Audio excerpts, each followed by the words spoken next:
Brandon O'Neill, I'm wondering if you have any background on the truly strange and cartoony book covers the Church of Scientology used back in the 70s.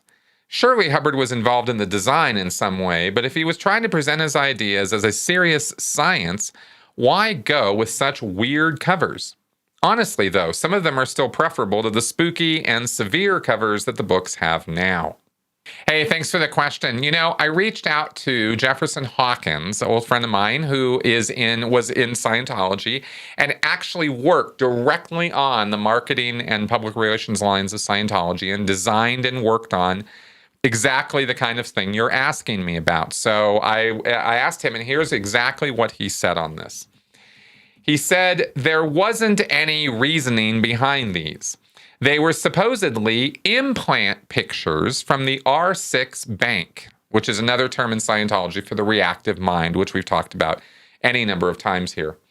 They were supposed to key people in and compel them to get the book and read it. And I'll explain a little bit more about this after I finish reading Jeff's answer here. The art was created by a guy named Richard Gorman. Hubbard said that he keyed in very well and so could duplicate the images. Hubbard gave a whole lecture about these symbols in 1966 or 67 when the ship was in Marseille. You had to be OT3 to hear the lecture, so one of the first things I did when I completed OT3 was find this lecture and listen to it. He described all these symbols, including the volcano and the R6 God face, and how these were supposed to draw people to get the books and come into Scientology. They are supposedly implanted pictures from the R6 bank. Okay, so that was Jeff's answer on this. And basically what all that gobbledygook means is that Hubbard had the idea that people on planet Earth have all suffered from the same mental implants done millions and millions of years ago, all the way up to present time in your between lives area. Where you die, your body dies, you're a thetan, you're a spirit, you're floating around, you got to go get another body. And you have all these compulsions and implants and commands telling you to go get another body. So it's really not much choice on your part. You can't just go flit off and go make a planet or go make your own universe or something. You're too screwed up. So because of all these implants. Now, Hubbard said that there are a lot of implants that we all have in common, being stuck here on this planet.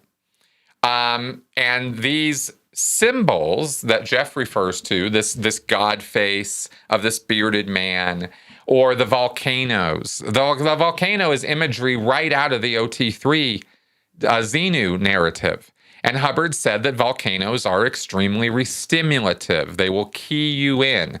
And this is loaded language. This is Scientology terminology for basically re-traumatizing you by showing you images that remind you of incidents of stress, pain, and trauma in the past.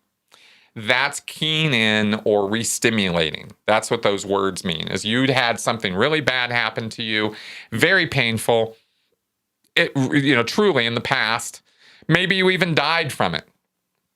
But as a spiritual entity, you're going to remember all this stuff.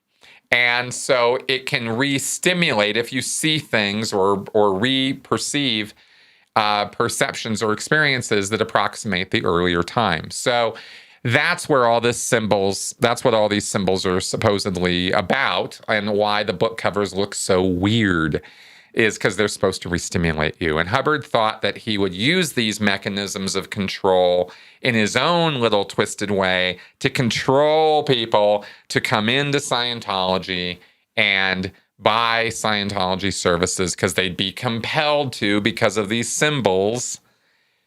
And therefore, Scientology would clear the planet. Now, this is all complete nonsense and bunk.